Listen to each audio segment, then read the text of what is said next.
Assalamualaikum warahmatullahi wabarakatuh.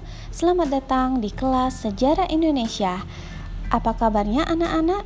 Semoga kalian selalu dalam keadaan sehat walafiat dan kita selalu dalam perlindungan Allah Subhanahu wa taala. Sebelum memulai materi hari ini, kita berdoa dulu ya, menurut kepercayaan dan agama masing-masing. Berdoa dimulai.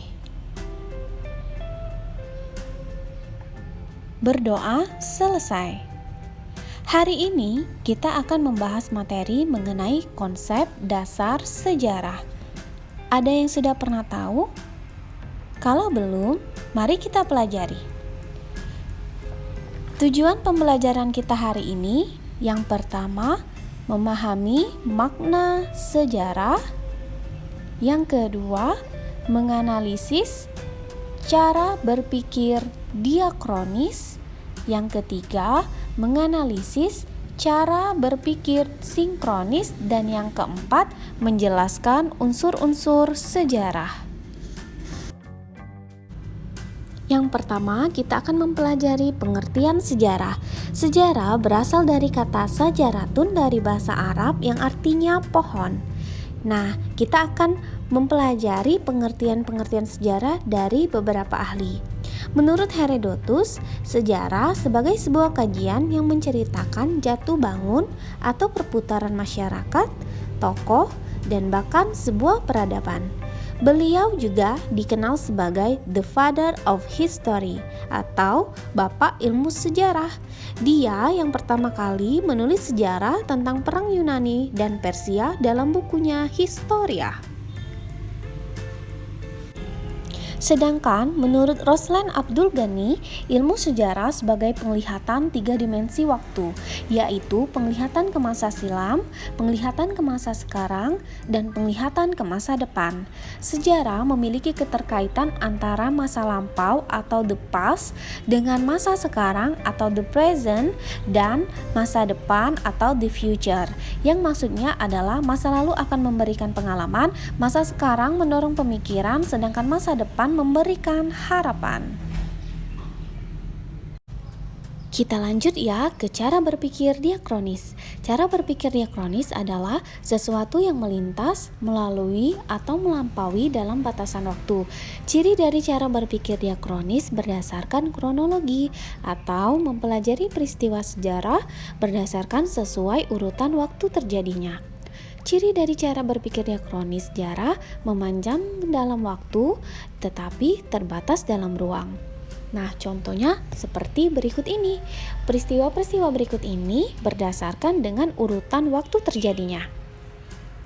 Seperti pemboman Hiroshima dan Nagasaki pada 6 dan 9 Agustus 1945, dilanjutkan dengan peristiwa Rengas Dengklok pada 16 Agustus 1945, dan dilanjutkan lagi dengan peristiwa Proklamasi Kemerdekaan Indonesia pada 17 Agustus 1945. Berdasarkan contoh-contoh tadi, sekarang kalian sudah paham kan bagaimana cara berpikir diakronis itu dalam sejarah? Setelah kita mempelajari cara berpikir diakronis, sekarang cara berpikir sinkronis ya. Cara berpikir sinkronis memberikan gambaran tentang peristiwa sejarah secara luas dengan bidang ilmu lainnya seperti bidang ekonomi, sosiologi, dan geografi. Jadi, cara berpikir sinkronis dapat membantu kita untuk mengetahui hal-hal detail yang terjadi pada peristiwa sejarah. Contohnya, pada kerusuhan tahun 1998 yang berdampak kepada segala bidang di Indonesia seperti bidang sosial, ekonomi, dan politik. Itu merupakan salah satu contoh dari cara berpikir sinkronis dalam sejarah. Kita lanjut ya ke 3 unsur-unsur sejarah. Jadi, yang pertama ada manusia, yang kedua ada ruang, dan yang ketiga ada waktu. Mari kita bahas satu persatu. Yang pertama, manusia. Manusia merupakan pelaku dari suatu sejarah, karena manusia adalah satu-satunya makhluk yang dapat membuat sejarah. Maka, yang dipelajari dalam sejarah adalah manusia. Sejarah, rekaman kreativitas manusia yang terus bergerak, berproses, dan beradaptasi dalam ruang dan waktu. Yang kedua adalah ruang. Ruang merupakan tempat manusia beraktivitas. Peristiwa sejarah adalah proses interaksi manusia dengan manusia lainnya pada suatu ruang tertentu. Hal inilah yang menjadikan peristiwa sejarah dinilai bersifat unik, karena sejarah terjadi dalam suatu tempat. Yang ketiga adalah waktu.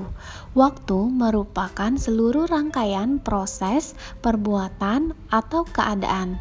Sejarah selalu berkaitan dengan kronologi. Setiap peristiwa sejarah selalu berbeda dari waktu ke waktu. Nah, anak-anak, itulah materi kita hari ini. Semoga materi ini dapat bermanfaat ya. Ibu akhiri, terima kasih atas perhatiannya. Wassalamualaikum warahmatullahi wabarakatuh. Salam jas merah, jangan sekali-sekali melupakan sejarah.